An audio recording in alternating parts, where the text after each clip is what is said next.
So delighted Rebecca Gaskell and her daughter Imogen are in the studio with me today talking about something absolutely incredible that you're doing on Mother's Day. You decided you wanted to do something, didn't you? Absolutely. To somehow celebrate the life of an amazing young woman. Yeah, absolutely. And it had to be something pretty challenging. And it's very poignant because it starts on Mother's Day, and the fact that it's a trek is amazing as well, because Grace loved to walk. She would do thousands and thousands of steps a day, and then when she couldn't walk, she did her cheat steps, shaking her phone. So this was perfect. It was a perfect challenge. What are you doing, you mad thing? We're basically going to follow some camels now. So we're It's not long lead, is it? No. No. Yeah, it's a 60-kilometre, I think it's about a 40-mile trek across the Sahara Desert, starting on Mother's Day. It's going to be hot. It's going to be tough. You think that? Yeah, I'd agree. What, in terms of when you say we, who's going with you? So Imogen, my daughter, Grace's big sister, is coming along and doing it with me. We're doing it together, which is it's going to be beautiful. It's going to be really emotional. But how on earth are you preparing for this, guys? This is ridiculous. Well, this isn't like a holiday in Brighton, is it? We're quite active in the gym anyway, so do like powerlifting and stuff. So like we're like health-wise we're okay, but I really don't like doing cardio, so we'll see how that takes a toll on me. I don't, as you can tell from my size, I don't like to do cardio. I like to eat cakes. Yeah. So tell us about the adventure. It is a 40-mile-ish trek across sand. Yeah, absolutely. So we start in the Western Sahara and we trek across. It's over 3 days. So the second day is going to be the biggest. Get as many miles in as we can. We'll finish the 3 days. We're camping under the stars, which is going to be amazing because obviously no light pollution. We're going to get some amazing photographs of the stars, so that's going to be cool. Eating some amazing food, so that's going to be fab as well. And then when we finish the trek, we've got 2 days community project work, working with street children or looking after street children and vulnerable adults. So that's going to be absolutely amazing. It's just going to be, I think, a very humbling experience. To raise as much money as we can. Do you know what would be the most amazing thing as well? You'll see the absolute differences naturally between day and night. Because in the day it'll be roasting hot, in the night it'll be cold, but you'll look up at the sky and as you said about the light pollution, there will not be anything to stop your view of the stars. Yeah. I mean, the telling thing is like 35 in the day and it can go down to freezing at night. So it's quite an extreme difference in temperature. But it's just one of those trip of a lifetime, got to do it.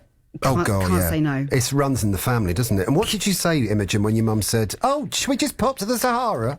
At first I was like, not sure about that actually.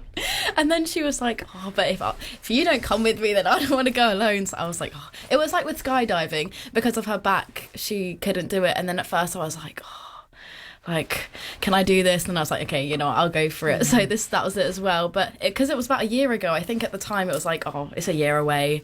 It's not too big of a deal. And then I think getting closer now, I'm like, wow. I've been drip feeding her the scary stuff about snakes and things, but it's too late now. She's locked in. And now she's locked in. The ticket's been booked and everything else. Know. Someone many, many years ago said to me, it was actually my late nan, and she said, your mum's your best friend, and it's always stuck with me. Would you say the same about your mum?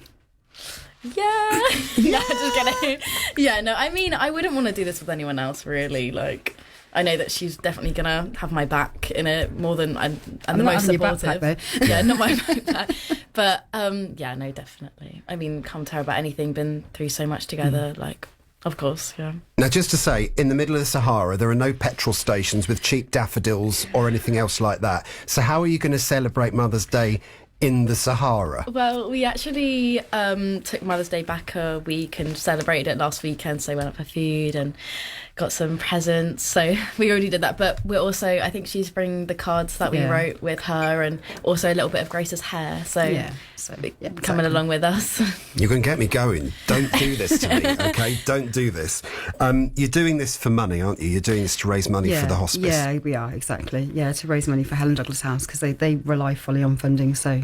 You got a number in mind? Well, we've already hit our 2,500. We're just over 2,600. Yeah. So we'll just smash that one. So I think I'm going to up it up to 3,000 and let's see if we can get that, which I think we will. Your story is so beautiful. If there are people listening at the moment who'd like to shove a few quid your way, what's the best way to do it?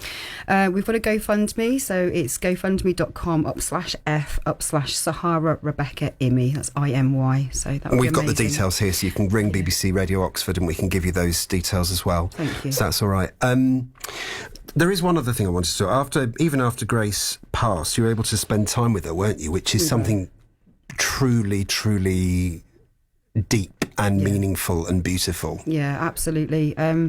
So Grace passed away at home, and we were given the opportunity to take Grace back to Helen Douglas House. They have a room called the Rainbow Room, and it's set out like a bedroom. It's beautiful, and it meant that Grace was able to stay there for a further 5 days.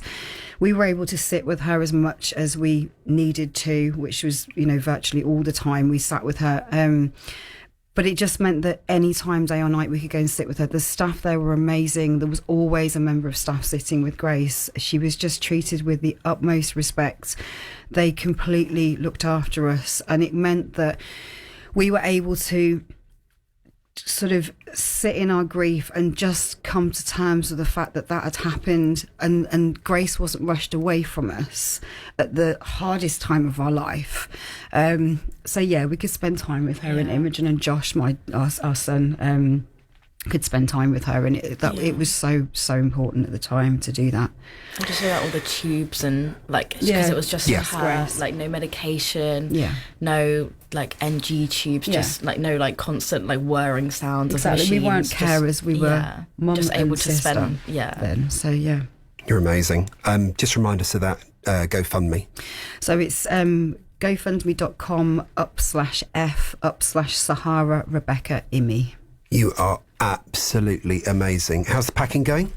We're almost there, 95%. Nearly there. Got a few more bits and bobs, but we're pretty much done. So Stress packing yesterday. Yeah, proper stress packing. Will you let us know how you get on? Absolutely. Because you just are so cool. I always say there's no one better than my mum, but my God, you come close. Thank you. Thank you so much for coming in. You are Pleasure. just amazing, both of you, and I really hope something truly wonderful comes the way of the hospice as a result of your brilliant work. Okay, Thank you so much. Look Thank after you for the yourselves. opportunity. Thank Look you. after yourselves. Thank you so much. So amazing, Rebecca Gaskell and Imogen. Alex Grunden.